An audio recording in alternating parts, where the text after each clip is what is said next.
23rd, 2013. Well, another exciting day on the riverfront.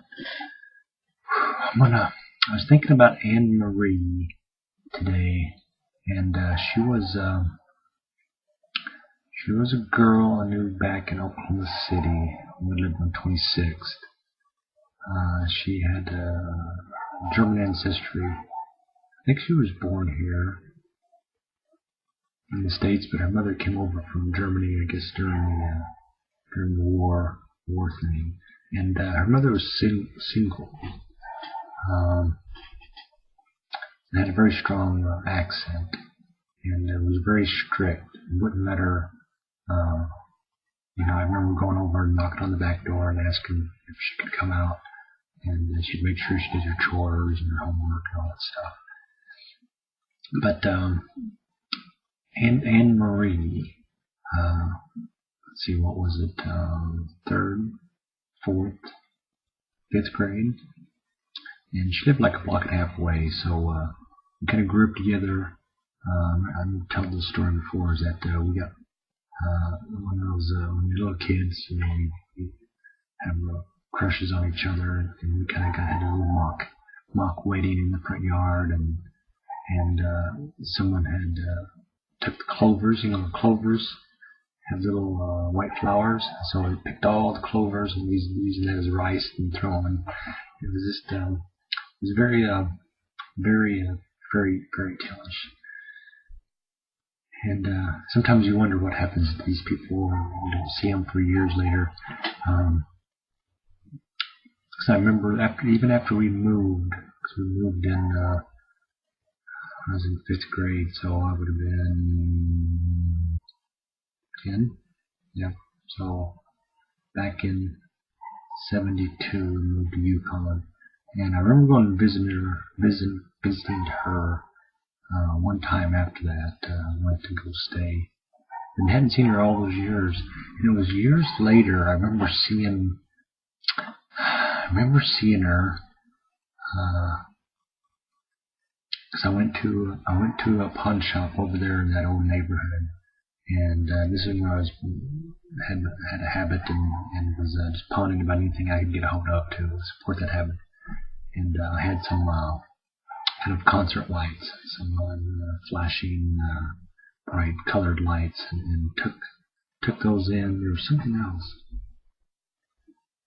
It wasn't my PV amp speakers. Didn't get those till later. But this was probably shortly after I was driving, so 16, 17, could have been 18, probably 18. So like eight years later, and seeing her, and she was all grown up. And I remember distinctly going in, and it was evidently she said that she was staying with the people. Evidently, her mother had passed away, and then she'd be living with this a couple. Kind of took her in, and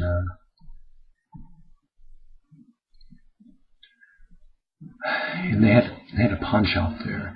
I remember I walked in and I had a cowboy hat on, and seeing her and recognizing her, and going over and giving her a big hug, and knocking my cap off because I gave her such a tight hug. I hadn't seen her in years, and it was sad. I look back on that. It was sad to the point that I was so embarrassed because I was pawning stuff for money. Circumstances didn't. She said stop by some other time, but never did. Just we get into these low these peaks and valleys, and it takes us a bit to get out of them. But I think of her a lot, as where she is. I remember at that time she had a little kid. So if she wasn't much older than I was, 18, and had a kid already, and she wasn't married, so it wasn't, like I said, didn't really get talk to her too much to get into the circumstances. But it was good seeing her and think about her a lot. Anne Marie Robinson. You just stories. We just got an invitation. Gordon was talking to his nephew. So one of his brothers, brother Floyd, has a boy and a girl from his first marriage, and the boy now is 38, probably 38. So we've been together 30 years. I remember they first came up to visit us, and the boy was like 6 years old. So I remember he got so upset that we went to the movie and he didn't get to go.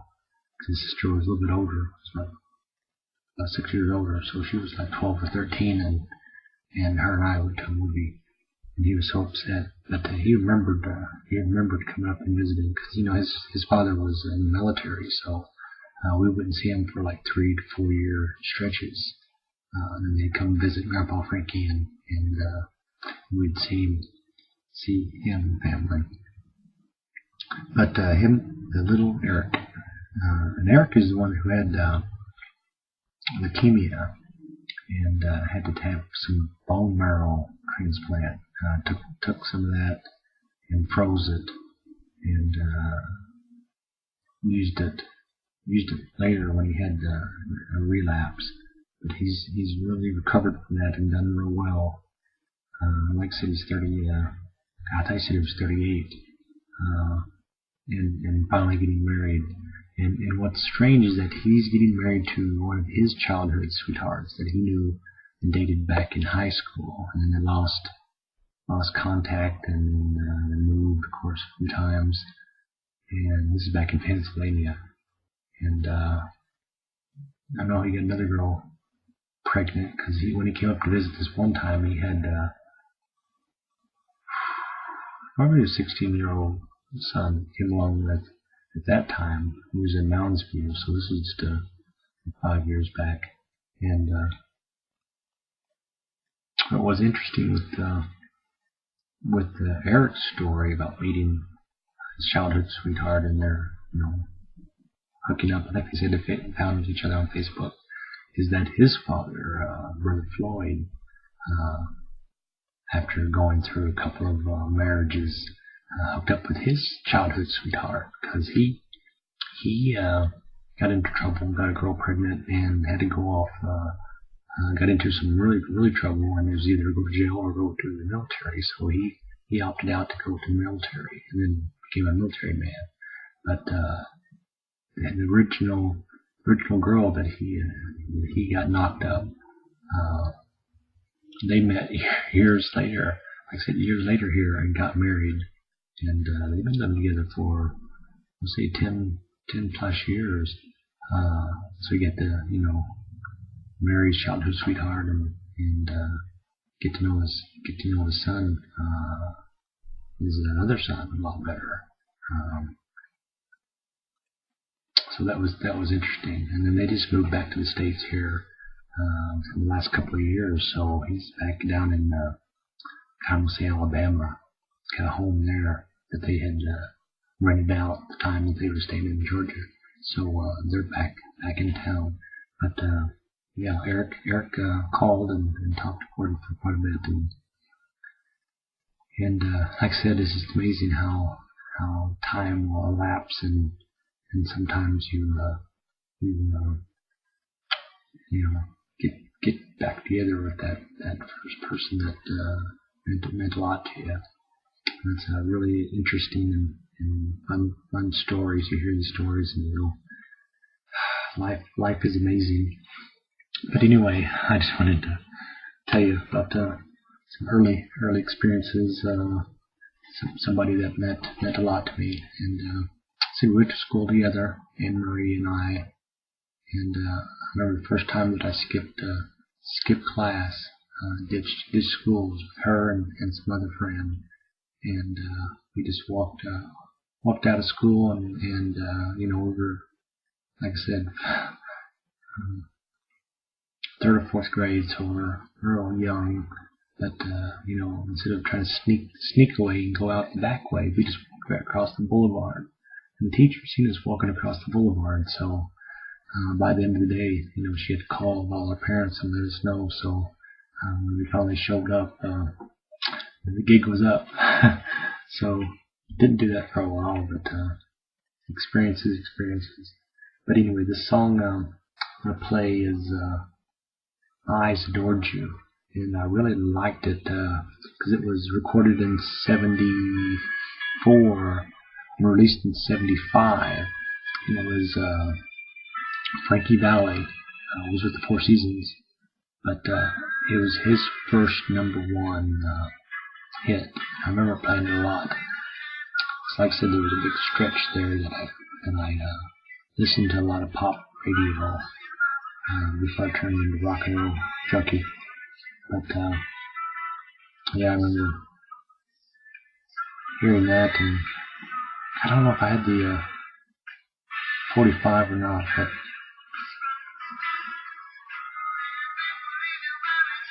but it was just really like the song. It's home.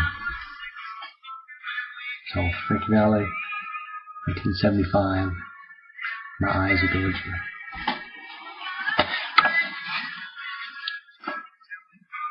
May 23rd, 2013.